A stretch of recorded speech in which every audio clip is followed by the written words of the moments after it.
So welcome everyone. We're just letting everyone come into the room, so we'll just hold off on the actual official start for a few more minutes. Wants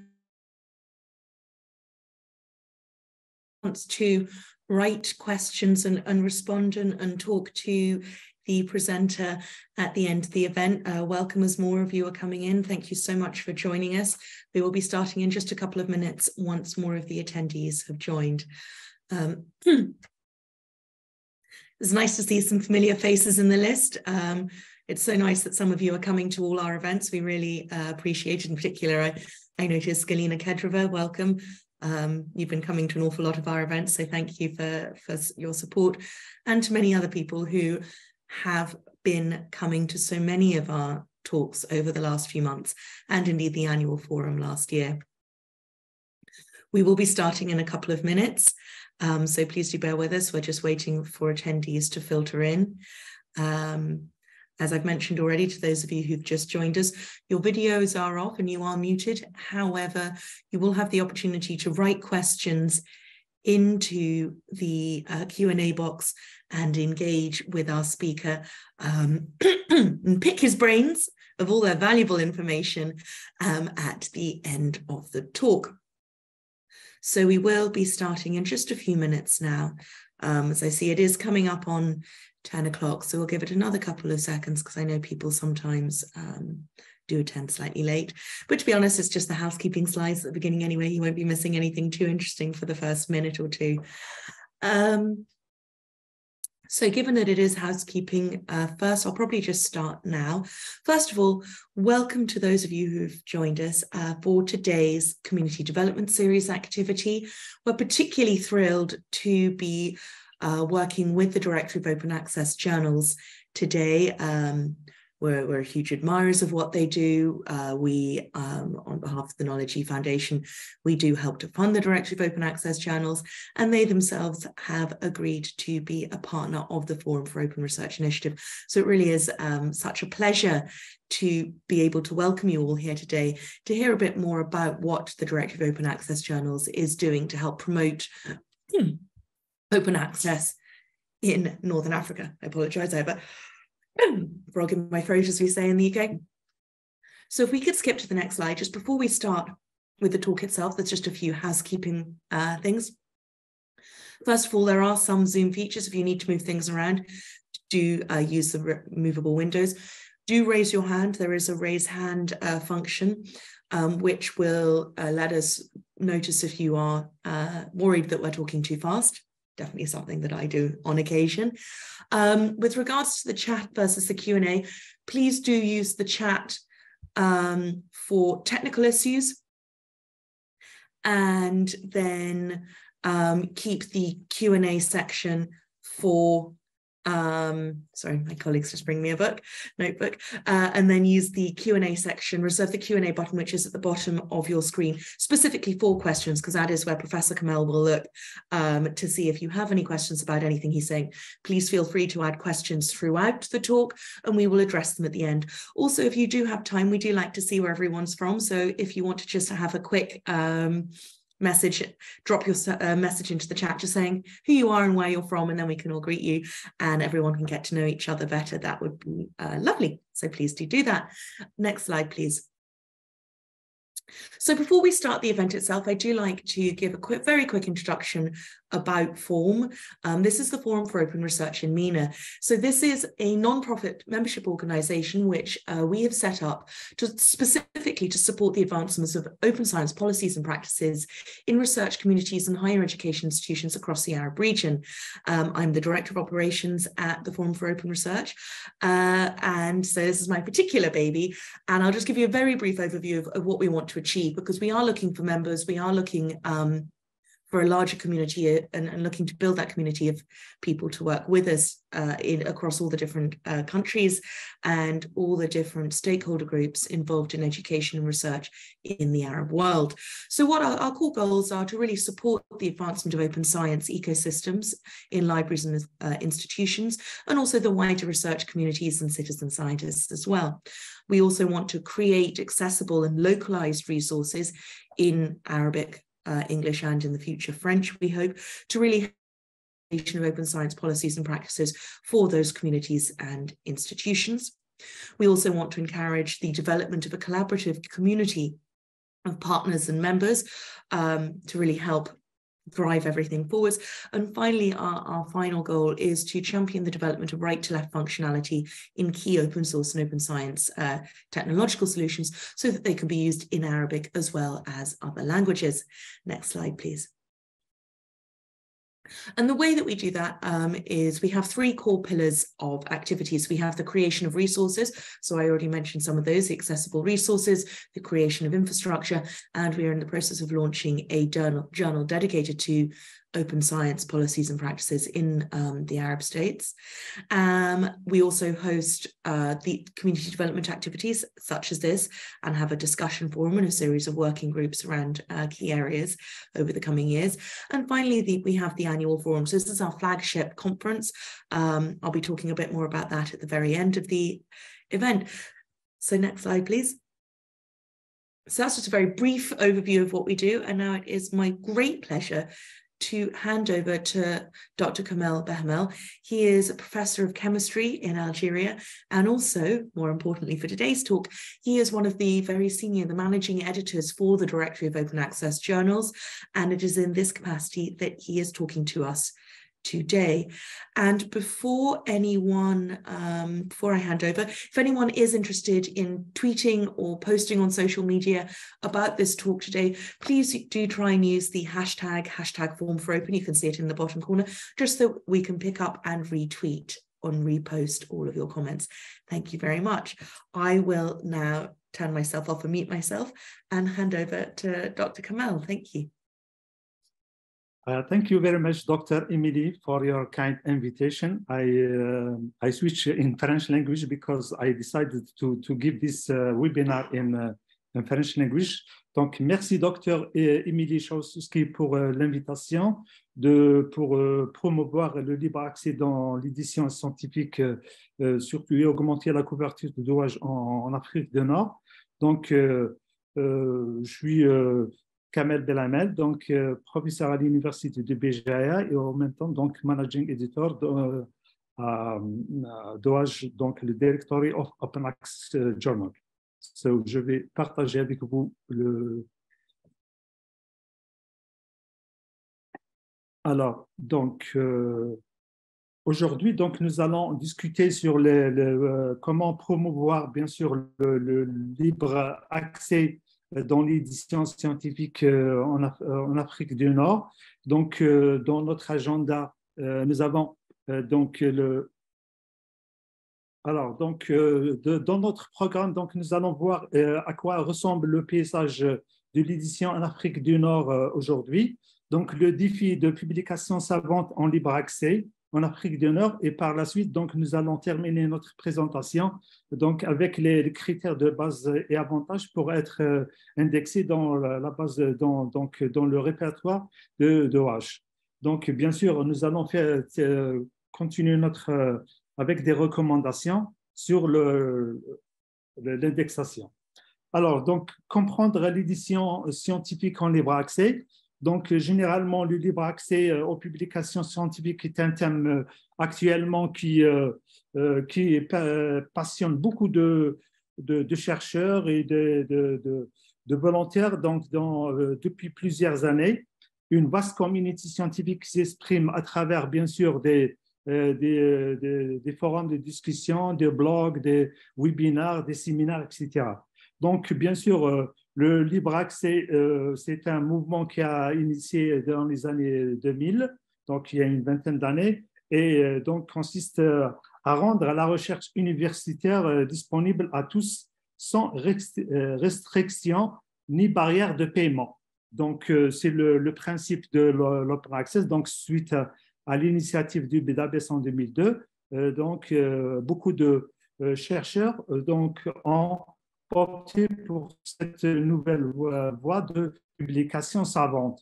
Donc, ce mouvement a pris de l'ampleur ces dernières années en raison de l'augmentation, bien sûr, de coûts des revues universitaires et de désir d'une plus grande accessibilité à la recherche.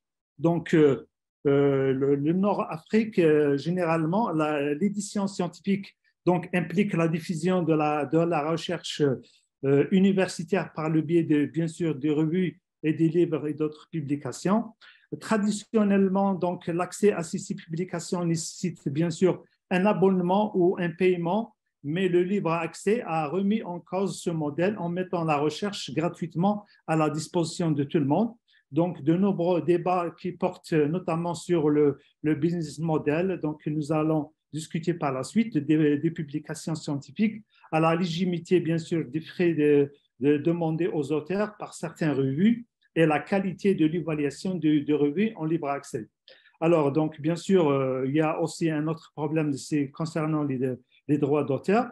Et la consultation, bien sûr, des bases de données conventionnelles généralement indique que les publications scientifiques en Afrique du Nord, comme je viens de montrer dans ce slide, que ces publications scientifiques restent faibles en raison, bien sûr, comparaison, bien sûr, à l'Amérique, Nord-Afrique et l'Australie et d'autres régions.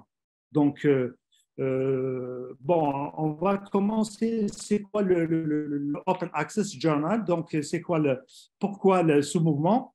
Donc, plusieurs phénomènes peuvent être plutôt expliqués à la naissance des revues en libre accès. Surtout, on note le point le plus important, c'est que la lenteur du système traditionnel pour rendre la publication ouverte à tout le monde, libre donc aux lecteurs. Et le point le plus important, c'est que le système restrictif de droits d'auteur, souvent l'auteur perd ses droits d'auteur, abandonnés bien sûr à l'éditeur. Il y a la mention All Rights Reserved, donc qui veut dire que tous les droits sont détenus par le publisher. Et par la suite, donc, l'auteur, il ne va pas, comment dirais-je, profiter de ces recherches et de ces publications. Alors, donc, une concentration excessive des éditeurs spécialisés en STM est bien sûr donc, suivie d'une augmentation de coûts d'abonnement, ce qui explique bien sûr l'abandon de donc une bonne partie en verse vers l'open access. Donc, les obstacles à l'accès souvent nécessitent un abonnement, donc peer review, peer review, ou bien à cause des licences restrictives, et aussi qui constitue un obstacle à la dissémination de la science, ce qui explique donc cette transition vers l'open access. Donc, des travaux de recherche, surtout, sont financés par des fonds publics, ne sont pas accessibles librement et gratuitement par la communauté de chercheurs, ce qui explique le versement vers parmi les causes principales de verser dans l'open access.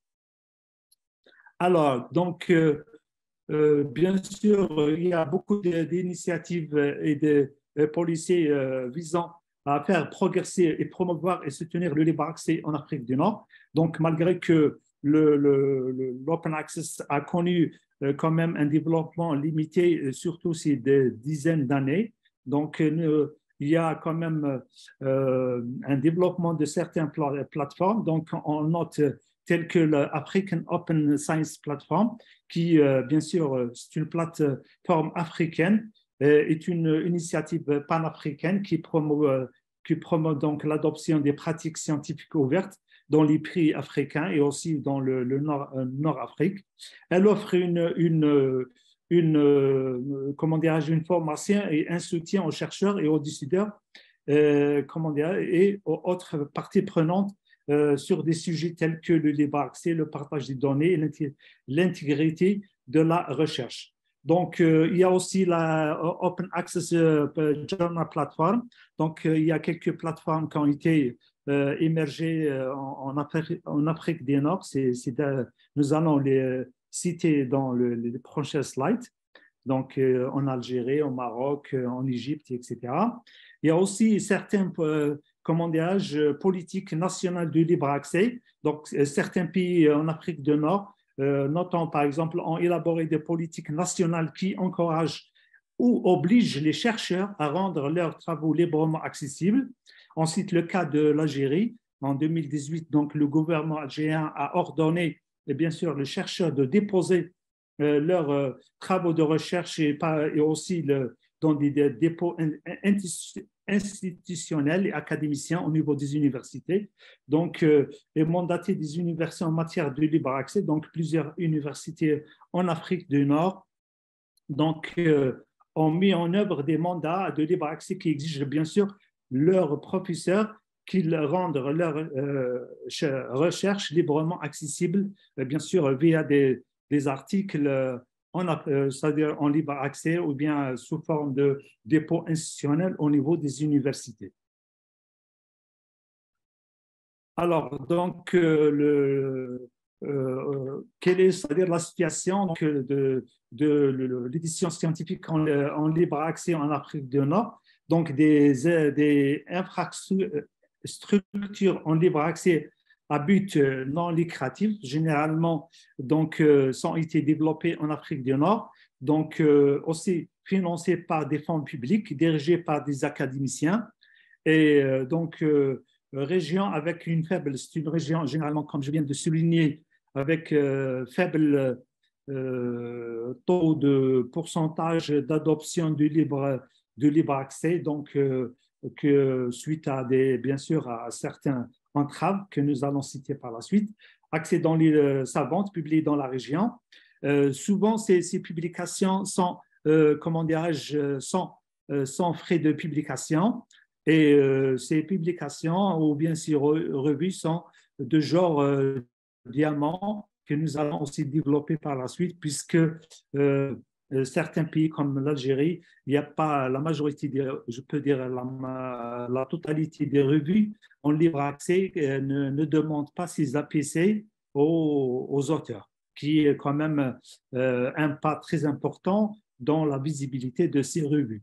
Alors, souvent, les universitaires sont les leaders, en général, les universités sont les leaders en matière de l'open access. On cite par exemple donc, ces plateformes qui ont été émergées en Afrique du Nord. Donc, en Algérie, il y a la plateforme algérienne, donc Algerian Scientific Journal Platform, ASHB.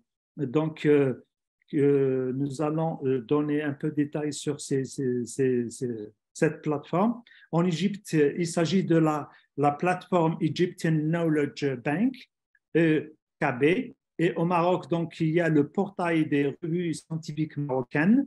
Et en Tunisie, il y a le portail de l'information scientifique et technique tunisien qui est répertoire à peu près donc, une vingtaine de revues scientifiques en Tunisie. Donc, au total, sur ces quatre plateformes, donc, il y a à peu près 1900 revues en libre accès. Donc, c'est sur quatre plateformes. Alors, donc, pour la plateforme algérienne, on peut c'est-à-dire le dernier accès, c'était en 1er mai. Et donc, j'ai pu recenser 808 revues en libre accès avec, bien sûr, 213 000 articles disponibles sur cette plateforme. C'est-à-dire l'avantage de cette plateforme, c'est un dépôt institutionnel et en même temps, c'est une plateforme pour les revues scientifiques algériennes.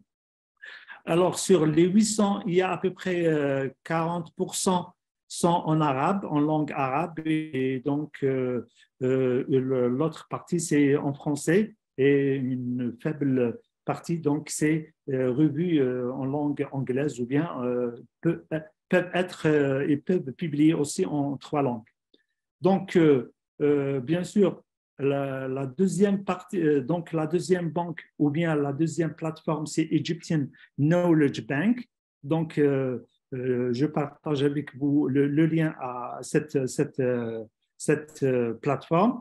Donc, dans les statistiques donnent qu'il y a à peu près 893, bien sûr, revues sur sur cette plateforme qui est gérée par un logiciel, le SinaWeb. Donc, à peu près, donc, il y a 282 000 articles sur cette plateforme, donc dans les différentes spécialité.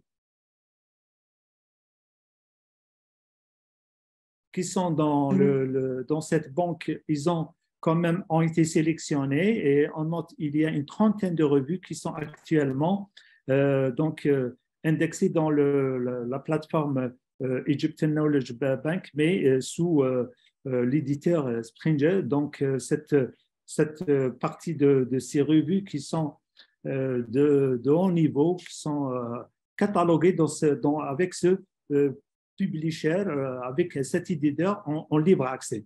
Donc, vous pouvez accéder, bien sûr, à ces revues malgré, c'est-à-dire que l'éditeur est un éditeur commercial.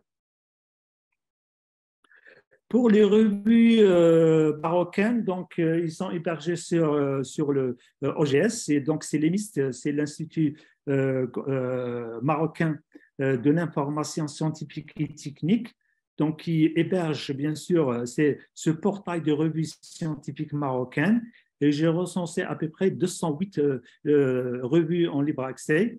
Donc le dernier accès c'était le 5 mai, donc il y a même pas une semaine.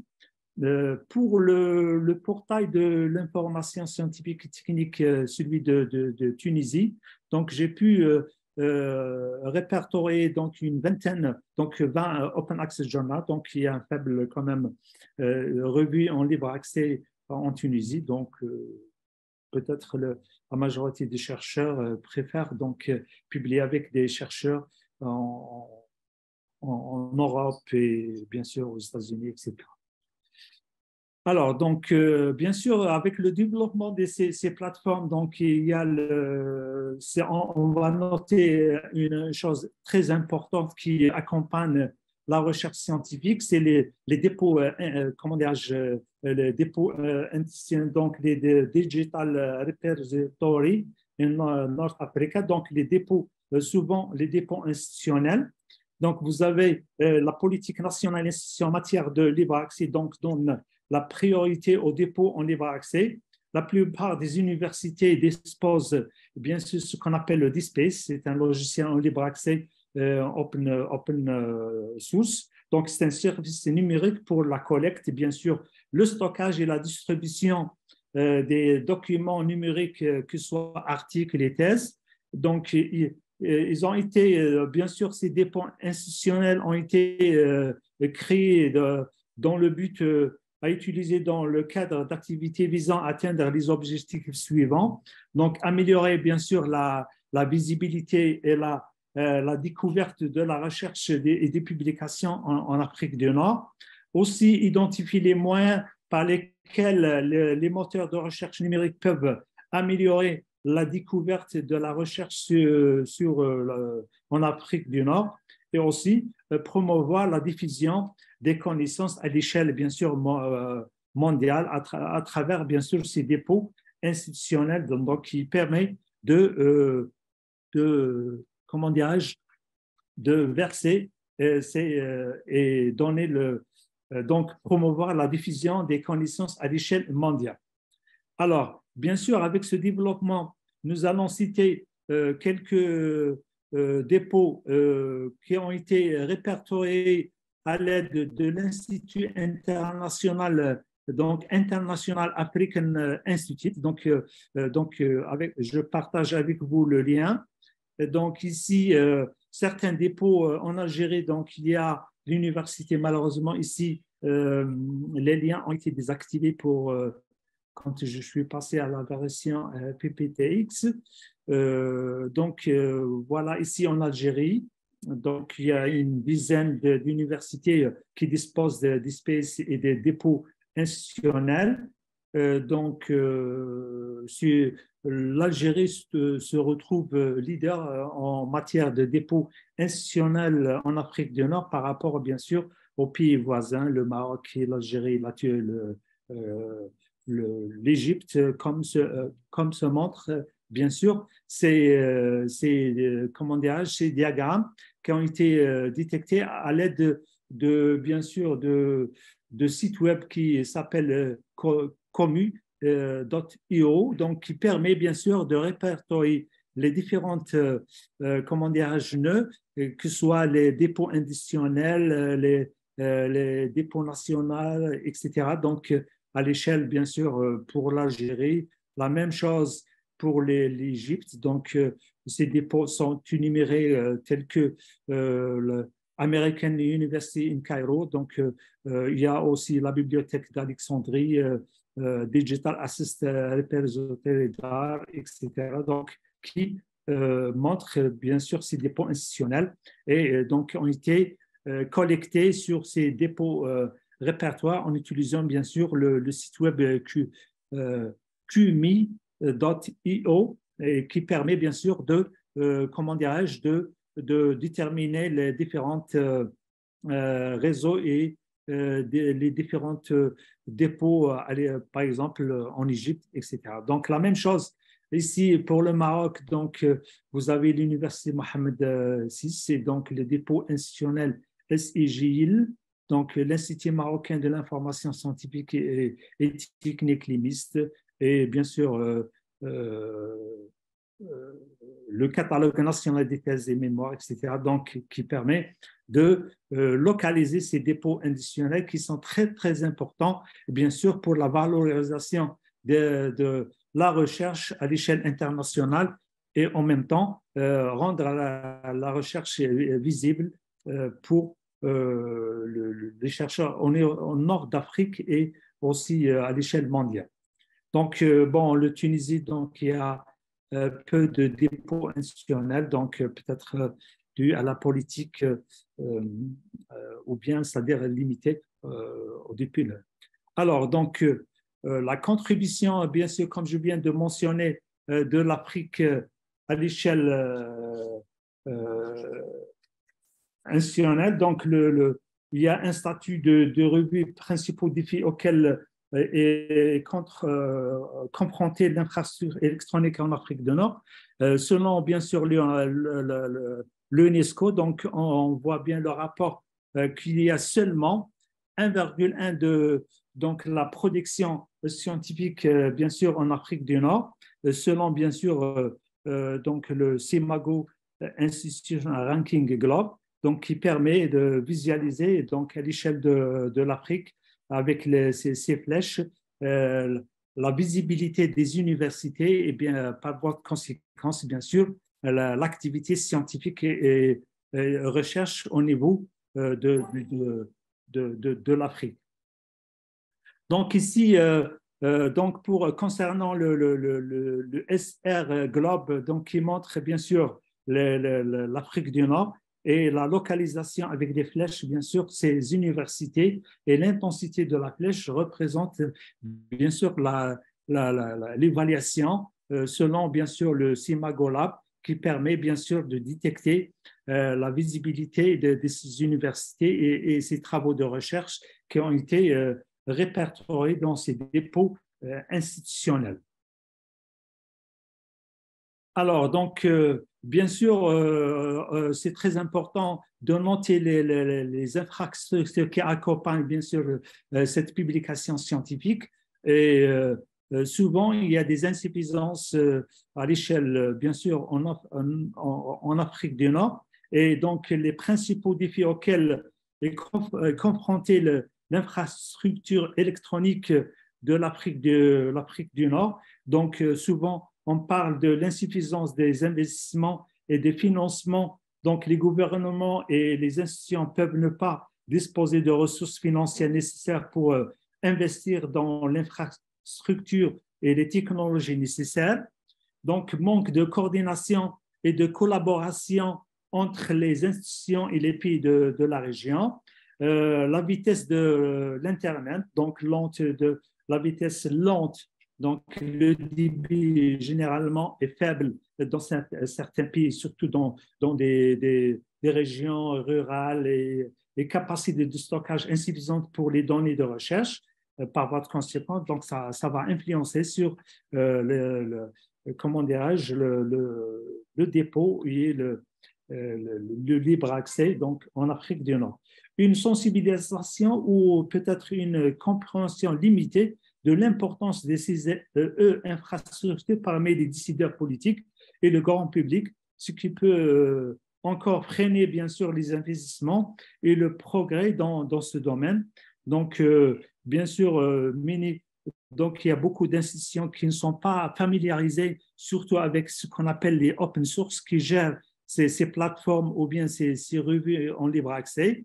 Donc, notons par exemple le cas talimiste en Maroc. Donc, ces revues sont comment dire, gérées par Open Journal System, donc qui facilite bien sûr cette gestion et rendre bien sûr informatiser la gestion au lieu d'utiliser bien sûr des pages HTML, donc qui quand même limitent la publication et la diffusion des publications en libre accès. Alors, le statut, bien sûr, des revues en libre accès en Afrique du Nord, généralement, souffre de ce qu'on appelle de visibilité. Donc, la majorité des revues, ou bien le manque de visibilité, la plupart des revues ne sont pas répertoriées dans les index de citation internationales. Donc, notons par exemple le Scopus, le Voice et certains databases. Donc, cette manque de visibilité donc rend bien sûr ces revues ne sont pas avec un facteur d'impact ou n'ont pas de visibilité à l'échelle internationale. Le manque de soutien financier pour les éditeurs universitaires, donc souvent c'est très important de noter que la majorité de ces éditeurs sont bénévoles. Donc, la plupart des comités éditoriaux des revues sont bénévoles et la dépendance à l'égard des bénévolats, donc des bénévoles et de soutien institutionnel rend certaines revues en libre accès précaires. Donc, il y a un problème, donc, puisque la majorité de revues, je parle le cas de l'Algérie, sur cette plateforme Algerian Scientific Journal Platform. Donc, la majorité des éditeurs en chef sont des bénévoles, donc ils gèrent ces revues bénévolement. Alors, il y a aussi le déficit de compétences, donc, qui aussi freine la publication de revues de haute qualité alignées sur les critères de meilleure pratique. Bien sûr, nécessite en outre une mise à niveau des compétences des comités de rédaction et du personnel technique qui permet de gérer, bien sûr, ces revues, que ce soit en utilisant le OGS ou d'autres logiciels en libre accès. Et aussi, on note, comme on vient de signaler, le manque de financement. Donc, certaines revues disparaissent au bout de quelques éditions, de quelques numéros. Donc, on note l'irrégularité de la publication des revues scientifiques. Alors, donc, dans la deuxième partie, nous allons discuter comment dirais-je, sur comment accroître la découverte de ces revues publiées en libre accès en Afrique du Nord. Donc, bien sûr, avec l'aide de DOAJ qui n'exige pas beaucoup de critères, et ces critères de base qui sont très faciles, que nous allons citer juste par la suite. Et justement, donc, je signale que sur les 4 plateformes, au total, nous avons indiqué tout à l'heure qu'il y a à peu près 1900 revues en libre accès publiées en Afrique du Nord. Malheureusement, sur les 1900, il y a seulement 185 revues en libre accès qui est actuellement indexées dans le répertoire de DOAJ, ce qui représente à peu près 9,73%. Donc, je note qu'il y a seulement 29 revues en libre accès, bien sûr, en Algérie. Donc, l'Égypte, il y a aussi 29 revues comme par hasard. Donc, il y a la Libye, donc il y a 5 revues en libre accès. Le Maroc, 30 revues. La Tunisie, donc 5 revues. qui sont répertoriés, bien sûr, sur cette plateforme. Alors, comment on augmente comment le DOAJ contribue à travailler activement en partenariat avec les revues en Afrique du Nord pour les encourager à figurer dans le DOAJ. Donc, le DOAJ propose également des séminaires et des ressources pour aider les éditeurs à remplir les conditions requises pour être référenciés dans le répertoire. Donc, dans le cadre, bien sûr, on note dans par exemple, le projet DOAJ Érudit, DOAJ Mirabel, etc. Donc, il y a plusieurs projets qui participent dans le cadre de la promotion, bien sûr, des revues en libre accès. Donc, grâce à ces efforts, le DOAJ espère accroître, bien sûr, la visibilité et l'accessibilité de la recherche en Afrique du Nord au sein de la communauté universitaire, bien sûr, mondiale. Donc, c'est bien sûr les bénéfices d'être, comment dirais-je, indexé dans le DOAJ, c'est bien sûr contribuer à la certification de certaines revues pour avoir une certaine qualité. Donc, croître la visibilité, donc donner un impact scientifique à l'échelle nationale et internationale, et aussi l'intégration dans certaines bases de données et des catalogues de librairies, tels que le EBSCO, Google Scholar, etc., et d'autres solutions. Alors, le DOAJ, bien sûr, a élaboré, plutôt ici, je montre le site DOAJ qui a été consulté, la communauté scientifique et lecteurs en Afrique du Nord, dans la période de avril 2018 jusqu'à mai 2023, donc sur une période de 5 ans. Et dans cette période, nous pouvons voir qu'il y a à peu près l'Afrique du Nord qui domine avec 600 000 sessions durant cette période. Et en tête, bien sûr, l'Égypte qui vient avec 250 000 sessions, suivi bien sûr par l'Algérie, le Maroc, la Tunisie, etc. Donc, ces pays montrent l'importance, bien sûr, de l'accessibilité des chercheurs à la base de données, au répertoire de DOAJ, au site web de DOAJ. Donc, c'est une source qui a été communiquée par mon ami Dominique concernant ces statistiques de l'accès nombre de sessions sur le site web de DOAJ. Alors, le DOAJ contribue bien sûr à l'équité, à l'inclusion, à la bibliodiversité et multilinguisme. Donc, bien sûr, les revues,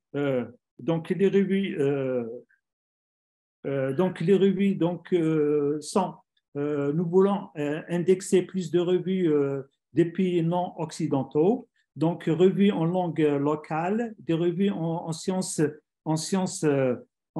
humaines et sociales, des revues de sociétés savantes. Donc, vous savez bien que ces revues, on accepte plusieurs langues, ont été indexées dans ce répertoire. Alors, ici, maintenant, nous allons citer quelques critères d'indexation qui sont, nous avons mis à jour le guide de ces critères qui est disponible sur le lien suivant.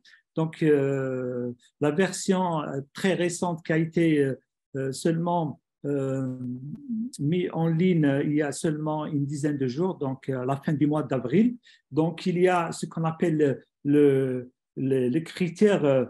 Il existe donc des critères minimums auxquels votre revue doit répondre pour être acceptée pour l'indexation. Il existe des critères supplémentaires pour certains types de revues, donc qui permet d'avoir ce qu'on appelle le dosage SIL, que nous pouvons discuter par la suite.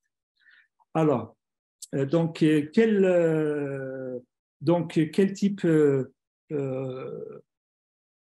peut appliquer donc il y a n'importe quel sujet de recherche, donc n'importe quelle langue, donc il peut être la revue donc publiée comme je viens de dire, dans les langues locales ou bien en anglais, en français, s'il n'y a pas une préférence pour une langue quelconque. Donc, c'est vrai qu'il y a une dominance de la langue anglaise, mais ça n'empêche qu'il y a beaucoup de revues en langue française et d'autres langues, surtout en langue espagnole, etc. Alors, donc, parmi les critères, donc, la revue, au moins, elle doit publier 5 articles par année. Et donc, les nouvelles revues doivent avoir au moins 10 articles ou une activité d'une année. Donc, ça, c'est un critère de base obligatoire. Bien sûr, la revue doit avoir sa propre URL et sa propre page d'accueil, donc qui facilite bien sûr la navigation par voie de conséquence. Donc, le chercheur ou bien le lecteur peut accéder facilement à la revue. Donc, la revue donc, doit aussi doit avoir au moins un ISSN, que ce soit la version papier ou bien version électronique, doit être aussi confirmé par le ISSN.org sur le portail, donc portal ISSN.org. Donc, c'est un critère de base obligatoire qu'il faut bien sûr le donner pour que la revue soit indexée dans le DOAJ. Alors, donc, les informations suivantes doivent être disponibles en ligne et facilement accessibles à partir de la page d'accueil donc, de la revue. Donc, on parle de la politique de libre accès. C'est une condition obligatoire. Donc, l'objet et le champ d'application, le aims and the scope of the journal. Le comité éditorial, donc, y compris, bien sûr, les affiliations complètes des membres. Donc, instruction pour les auteurs, qui est très importante. Et bien sûr, le processus éditorial, l'examen par les pairs, donc, qui doit aussi être, comment dirais-je, disponible sur le site web de la revue. Une condition obligatoire aussi parmi les critères de base, il y a les conditions d'octroi de la licence, des licences. Donc, nous allons voir juste après quel genre de licence la revue doit adopter. Aussi, nous avons les conditions des droits d'auteur, donc les conditions de copyright et les frais des publications. Donc, tout ça doit être, bien sûr, disponible en ligne et facilement accessible à partir de la page d'accueil ou bien d'autres pages à l'intérieur de la revue. Alors, concernant les frais de publication, c'est-à-dire pour les bonnes pratiques, parce que pour distinguer la revue de qualité et les revues prédatrices, donc la revue, elle doit afficher sa politique des frais de publication. Même la revue ne dispose pas de frais, il faut signaler que la revue donc n'a pas, bien sûr, n'a pas de frais. Si la revue n'a pas de frais, donc cela doit être indiqué sur le site web. Donc, doit inclure tous les frais qui peuvent être facturés à l'auteur, de la soumission à la publication, y compris donc les frais de soumission, les frais de traitement éditorial, les frais de traitement des articles, les frais de page, les frais de couleur, exonération des frais, etc. Donc, tout ça doit être signalé sur, bien sûr, donc dans le paragraphe concernant les frais de publication. Alors, donc, si des frais sont facturés pour le retrait de l'article après sa soumission, ils ne peuvent pas dépasser les frais de soumission, les frais de l'auteur. Donc, ça, c'est une condition. Il y a certaines revues qui donc, retire certains articles et donc les frais, il ne faut pas qu'ils dépassent les frais de publication. Alors, concernant les licences, donc sur les licences, donc souvent on préfère donc les licences, l'utilisation, le DOA, je recommande l'utilisation des licences Creative Commons qui sont à titre de 6. Et ces licences, bien sûr, donc ces licences qui sont importantes, donc, qui permet bien sûr de donner des détails. Donc, il faut que la revue adopte une licence moins restrictive. Donc, souvent, on n'indique pas exactement quel type de licence, mais on recommande les licences CC BY qui est la licence la plus ouverte. Mais donc, on préfère que ces licences adoptées par le revue dans le but de donner plus d'informations selon le partage des articles, comment ils seront partagés sur le site web de la revue.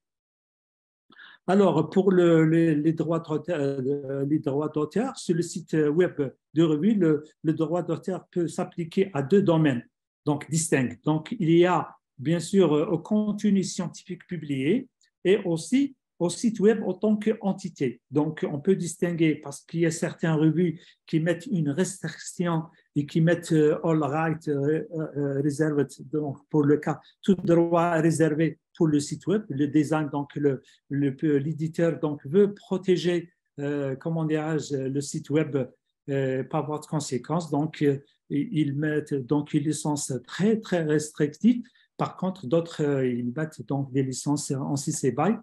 Et le contenu donc scientifique est souvent donc on exige que ce contenu, il ne faut pas qu'il y ait une contradiction, comment dirais-je, avec les licences et les droits d'auteur. Donc l'utilisation doit savoir clairement, l'utilisateur plutôt doit savoir clairement qui détient les droits d'auteur sur les articles publiés. Les droits d'auteur peuvent être conservés par l'auteur ou bien transférés à l'éditeur. Donc, il n'y a pas une exigence, mais l'essentiel que cette information doit être disponible sur le site web. Alors, le DOAJ, bien sûr, préfère tous les droits soient conservés, bien sûr, par l'auteur, mais nous acceptons, bien sûr, le revue qui exige le transfert de droits d'auteur. Alors, donc, je termine, bien sûr, ma communication par ces recommandations. Donc, les plateformes numériques sont le seul moyen de progresser en Afrique du Nord, tant pour les visiteurs que pour les lecteurs. Et le numérique peut libérer, bien sûr, l'édition en offrant une nouvelle portée, en trouvant donc de nouveaux publics. Bien sûr, les gouvernements, bien sûr, devraient mettre à la disposition des publications en libre accès avec, bien sûr, facilement accessible aux chercheurs et encourager bien sûr le développement de ces plateformes plateformes donc qui permet bien sûr de préserver la préservation aussi à long terme des revues en libre accès, donc la numérisation, la conservation et le partage de toutes les collections d'archives, donc afin de bien sûr de garder l'archive qui est très, très important puisque souvent cette préservation à long terme elle est trop coûteuse et les revues en libre accès en Afrique du Nord ne disposent pas les moyens pour préserver le contenu et l'archive dans ces dépôts qui sont payants et sont localisés bien sûr en Europe et en Amérique. Donc les revues en libre accès en Afrique doivent améliorer leur qualité et leur place dans l'évaluation de la recherche en indexant ces revues dans les bases de données internationales standards, telles que bien sûr le DOAJ, le Scopus et le VOS, pour plus de visibilité. Donc, avec ça, bien sûr, je termine ma présentation et je rends la parole, bien sûr, à Émile.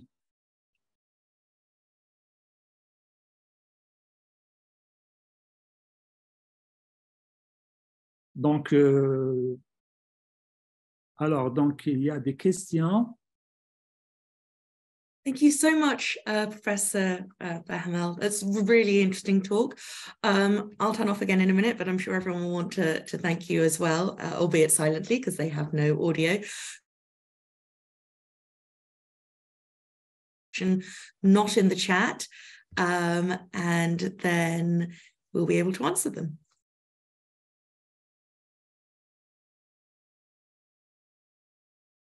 Alors, donc, il y a une question de Galina. Donc, le DOAJ a-t-il une relation avec la coalition S?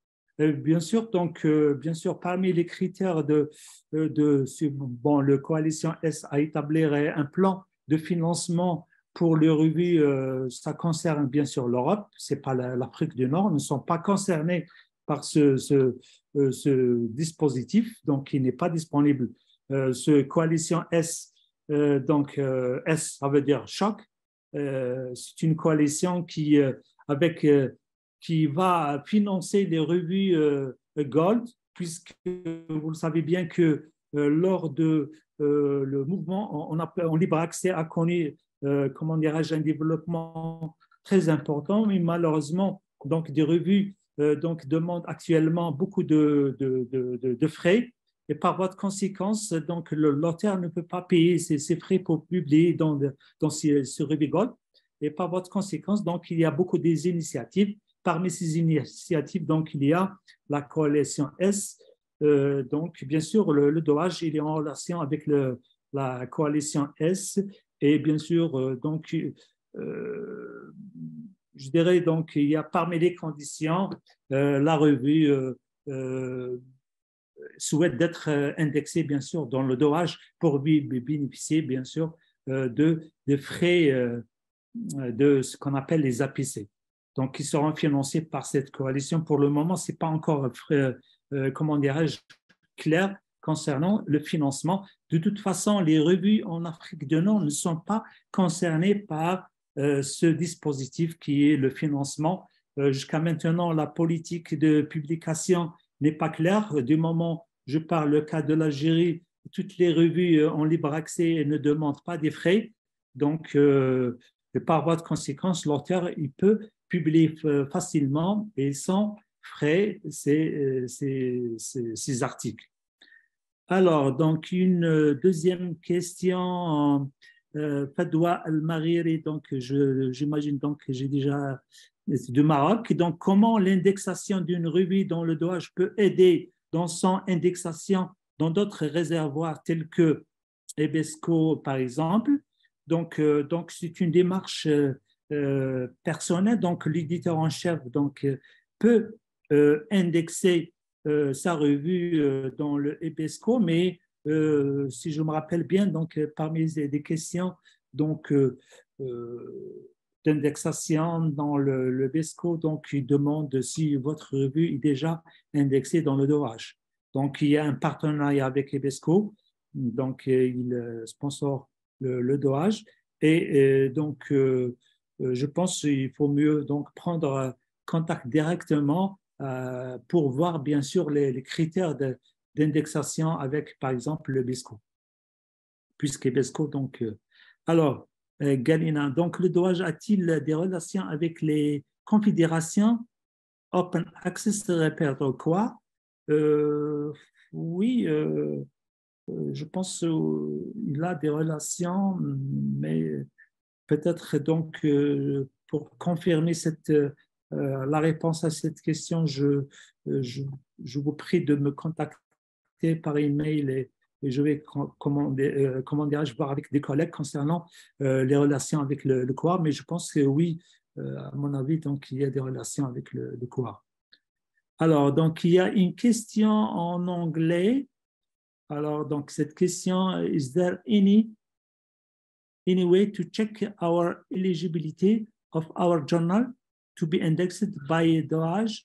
We are from Jordan. Please, can you please share the link to your journal? So, yes, you can